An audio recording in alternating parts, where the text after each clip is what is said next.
박사님, 저희 지금 어디 가고 있는 길이에요? 청담 추어정.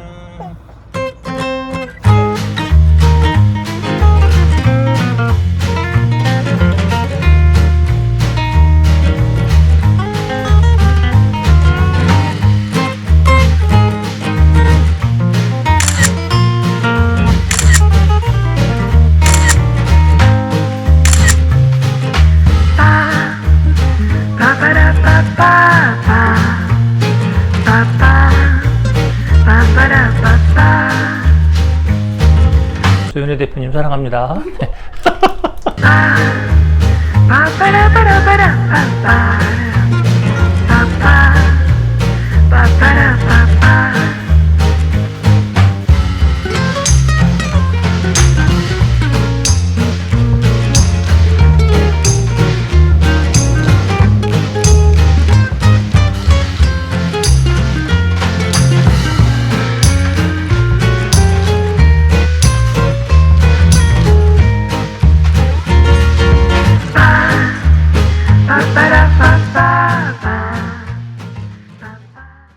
뽑으세요.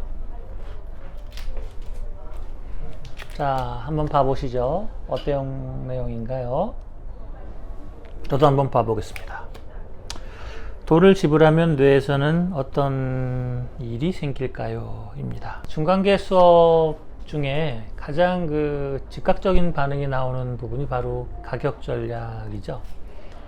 근데 어느 곳에 가시더라도 가격 전략에 대한 체계적인 내용을 배우시는 것은 거의 불가능합니다. 저는 고려대학교 경영대학원, 또 서강대학교 경영대학원, 동국대학교, 숭실대학교, 여러 대학교에서 제가 강의를 초빙교수, 겸임교수 이런 거를 많이 했는데, 제가 박사과정 공부할 때를 포함해서 가격 전략에 대해서 이렇게 체계적으로 공부하는 시간을 가져본 적이 없습니다. 그 이유는 한 두 가지 정도가 결정적인데요. 첫째는 가격 전략이 다 경제학 기반의 수업이 이루어집니다. 그래서 경제학으로 진행이 되니까 다 게임 모형, 수리 모형으로 진행이 되거든요. 그래서 생각보다 어려워요. 이해하기가 쉽지가 않습니다. 두 번째로는 그것을 가르치는 교수님들이 실제로 가격 전략을 세워본 적이 별로 없어요. 그래서 이론적으로만 수리 모형상 선택률이 높아질 거다, 낮아질 거다 이런 얘기를 하지, 그분들이 나와서 실제 가격 전략을 짜본 적이 별로 없는 겁니다. 더군다나 자영업자 레벨로 오면은 짜장면 값을 올려야 되나 내려야 되나, 콩나물 값을 올려야 되나 내려야 되나, 이 문제에 들어가서는 천변만화한 이야기들이 벌어져서 어디 가서 배우기가 참 쉽지 않죠. 자, 그래서 가격에 대한 이야기는 중간계에서 거의 2달 정도 공부하는 내용입니다. 그래서 이 모든 내용을 공부하시려면 시간이 많이 걸리겠죠. 그래서 오늘은 이 주제에 맞게 돈을 지불하면 뇌에서는 무슨 일이 벌어지는가, 이 내용은 가격 전략의 인트로, 초반에서 다루는 내용입니다. 저랑 같이 공부하신 분들은 다 아시겠습니다만, 휴리스틱이라는 거는 꼼꼼히 생각하지 않고 어느 하나를 보고 순간적으로 판단해버리는 정보 처리의 절차, 이것을 휴리스틱이라고 합니다. 휴리스틱의 우리나라 말은 판단의 단서, 생각의 단서, 이게 이제 휴리스틱이라는 겁니다. 근데 이 휴리스틱은 논리적인 휴리스틱이 중요한 게 아니라 감성적인 휴리스틱이 훨씬 중요한 거예요. 감성은 뇌의 중뇌, 변연계, 림빅 시스템이라는 곳에서 반응을 하고, 논리는 대뇌피질, 콜포랄 콜텍스, 뇌의 바깥쪽에서 이제 반응을 하는 건데요. 어떤 게 더 근원적이냐? 중뇌로 가면 갈수록 감정적 판단이 더 중요하다는 겁니다. 근데 이 중뇌는 내가 살 수 있느냐, 살 수 없느냐, 이것이 가장 중요한 판단 기준입니다. 예를 들어서 못생긴 거를 봤어요. 그럼 자기도 모르게 아이 싫어, 이런 생각이 들겠죠? 이것은 중뇌의 판단입니다. 감정적으로 바로 나는 이게 싫어, 이런 중뇌의 감정적 판단이 바로 벌어지는 거거든요. 이런 일이 왜 벌어지느냐? 살기 위해서. 이런 것을 생존 휴리스틱이라 그래요. 서바이벌 휴리스틱. 내가 살아야 되기 때문에 내 생명을 유지시키는 쪽에 도움되는 것은 선택하고 도움되지 않는 것은 버린다 이거예요. 근데 어떻게? 즉각적으로. 시간으로 치면 거의 0.01초 만에 갖든지 버리든지, 이것을 순간적으로 판단해 버리는 겁니다. 그런 차원에서 이 현대인의 삶에서 아주 중요한 게 돈이에요. 돈은 들어오면 좋은 거죠. 돈이 나가면 괴로운 거죠. 독약을 먹으면 안 좋은 거고 독약을 뱉으면 좋은 거잖아요. 돈은 반대예요. 돈은 들어오면 좋은 거고 나가면 안 좋은 거예요. 근데 이게 어떻게? 순간적으로. 무엇에 의해서 대뇌 피지를 거치지만 중뇌에 들어가서 순간적으로 좋다 안 좋다. 이게 금방 나오는 겁니다. 그러니까 여러분 주머니에서 돈을 빼서 음식값을 내잖아요. 그러면은 이 금쪽 같은 내 피와 살과 같은 돈이 나가잖아요. 그럼 무슨 일이 벌어지냐? 뇌에서는 고통을 느낍니다. 근데 어느 정도의 고통을 느끼느냐? 뭐 따라 다르겠지만 손을 칼에 베이거나 뜨거운 불에 데이는 것 정도의 고통을 느낀다라고 합니다. 제가 수업 시간에 얘기하는 것 중에서 가장 고통스러운 가격의 지불 방식은 회전초밥집입니다. 회전초밥집. 마침 제가 일요일 날 우리 가족들을 데리고 회전초밥집에 갔어요. 돈은 당연히 제가 내죠. 우리 식구들은 돈 낼 걱정이 없습니다. 우리 식구들은 덜덜덜덜 거리면서 돌아다니는 초밥을 보면서 뭐 고를까? 아이 맛있어 이 생각만 하는 거예요. 저는 그거를 보면서 저 빨간색 접시는 집으면 안 되는데 이런 생각을 제가 하고 있겠죠. 더군다나 우리 집은 아들만 두 놈입니다. 얼마나 많이 먹겠습니까? 그래서 이걸 점점 쌓여가는 걸 보면은 제 마음속에서는 돈이 한 접시 두 접시 이렇게 계산되는 게 아니라 5,000원, 3,000원, 7,000원, 야 12,000원짜리 있어요. 12,000원짜리도 금 색깔 붙어 있는 건 12,000원이에요. 이 얘기는 뭐를 의미하는 거냐?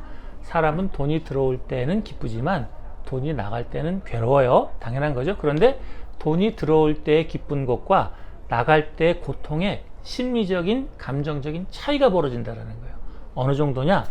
들어올 때 느끼는 행복이 10이라면 그만큼의 돈이 나갈 때 느끼는 고통의 증가량은 40 정도가 되는 겁니다.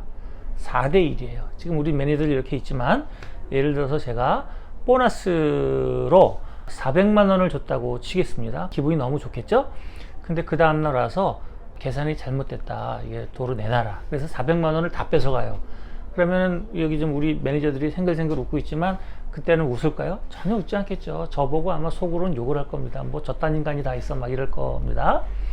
그저께 빵원 오늘 빵원이니까 차이는 없지만 마음엔 차이가 큰 거예요. 근데 400만 원 줬다가 예를 들어서 제가 300만 원만 뺏어갑니다. 그러면 마음 어떨까요? 300만 원 뺏겼다는 생각이 내 300만 원이 나갔다는 생각이 들어서 괴롭습니다. 400만 원 주고 200만 원 갖고 오면 어떨까요? 그래도 비슷하고 400만 원 주고 100만 원 갖고 오면 어떨까요? 그러면 4대 1이 되는 거죠. 가져간 게 4고 내놓는 게 1이에요. 그러면 둘이 비슷하게 되는 겁니다. 그래서 얻는 것에 대한 효용은 4 정도, 손실하는 것의 심리적 효용은 그것의 4배 정도, 4대 1 정도가 되는 겁니다. 그러니까 여러분 비즈니스를 하시는데 남의 주머니에 있는 고객 주머니에 있는 돈을 빼서 나한테 옮겨오는 것은 무척 어려운 겁니다. 사업하시는 분들은 다 알죠. 직장 다니시는 분들 중에서 언젠가 내가 사업을 해야지 이렇게 마음 먹는 분들이 있으세요. 그분들을 위해서 조언을 하나 해드릴게요. 여러분들이 이제 회사 다니면은 괴로운 일이 많죠. 그래서 나 이 회사 그만 때려칠 거야 이렇게 생각을 합니다. 그러면 술 한잔 먹으면서 친구들에게 얘기하죠. 나 좀 나가면 도와줄려? 그러면은 10명이 여러분에게 도와준다 그럽니다. 당연하지. 너가 나가면 내가 너한테 주문을 할게. 너를 도와줄게. 이렇게 얘기를 합니다. 나오잖아요? 그러면 그 중에 9명은 여러분과 연락을 끊습니다. 그 1명이 남죠? 그 중에서 실제로 도와주는 사람은 어떻게 될까요? 다시 10분의 1로 줄어들어요. 10으로 하니까 좀 이상하네. 100으로 가볼까요? 100명의 사람들이 여러분을 도와준다 그러면은 실제 도와달라고 해서 만날 수 있는 사람은 10명으로 10분의 1로 줄어드는 거고, 그 중에서 여러분을 실제로 도와주는 사람은 1명 정도밖에 안 돼요. 그럼 비율로 치면 어떻게 될까요? 나를 도와주겠다고 막 좋게 얘기했던 사람들 100명 중에서 실제로 마지막 순간에 저에게 도움이 되는 사람은 한두 명 정도밖에 안 돼요. 진짜일까요? 해보세요 한번.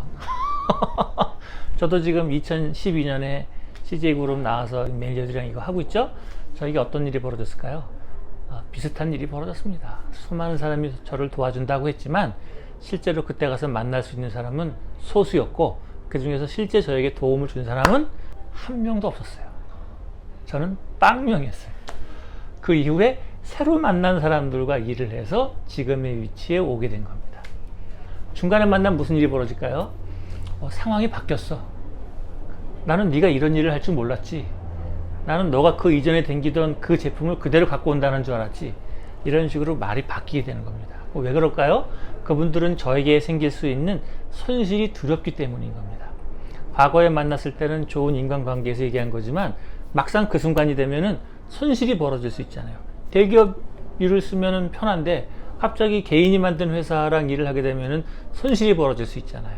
손실에 대한 두려움 때문에 이런 일이 벌어지는 겁니다. 그래서 이런 거는 여러분 나쁘다고 생각할 것도 없어요. 인지상정입니다. 여러분의 친구가 나가서 사업을 한다고 해도 여러분도 마찬가지 위치에 들어가게 되는 거예요. 이런 건 좋고 나쁜 게 아니라 원래 인간의 삶이 다 그런 겁니다. 다만 이런 일이 벌어진다는 것을 알고 있는 게 중요한 거겠죠. 이걸 모르고 있으면은 막상 벌어지면은 배신감을 느끼죠. 그럼 배신감을 느낄 일이 전혀 아닌 거예요. 예? 여러분 보증 쓰지 말라 그러죠. 보증에 대한 일도 뭐예요? 돈이 나가면은 고통스러운데 그게 보증을 잘못 쓰다 실제 고통으로 떨어져 버리면 얼마나 괴롭겠습니까? 이게 뭐 엉망이 돼버리는 거죠. 그래서 사람은 돈을 지불하면은 고통을 느끼고 그래서 돈이 나가는 것을 싫어합니다. 그러니까 가격 전략은 중요하겠죠. 가격 전략의 핵심은 뭘까요? 고객이 나한테 돈을 내는데 돈을 내는 고통을 제거해 주는 전략이 필요한 겁니다. 어떻게 하면 나에게 돈을 내는데 돈을 내지 않는 것처럼 느끼게 해줄 수 있을까? 중간계에서는 이것에 대한 16가지 전략을 알려드립니다. 가격 전략이 별도로 강좌가 만들어져서 올라갈 텐데요. 저와 함께 또 가격 세부적인 이론 살펴보시고 실질적인 적용하는 방법 살펴보시고 고객이 주머니에 있는 돈을 빼오는데 고객이 고통을 느끼지 않는 것은 기본이고 저한테 와서 감사합니다. 이렇게 좋은 제품을 만들어 주시다니 너무 고마워요. 빡빡 짝짝짝 이런 상황까지 만들 수 있는 방안을 알려드릴 예정입니다. 2022년을 제가 준비 많이 하고 있습니다. 2021년까지의 코로나 시즌에 그 긴급한 중간계를 한 마무리 하고 2022년에는 뉴 에러, 새로운 시대, 새로운 교육 방법으로 넘어가는 내용을 많이 준비하고 있습니다. 아마 저랑 공부하실 수 있는 중요한 토픽이 될 거라 생각합니다. 자, 여기서 마치고요. 좋은 하루 되십시오. 감사합니다.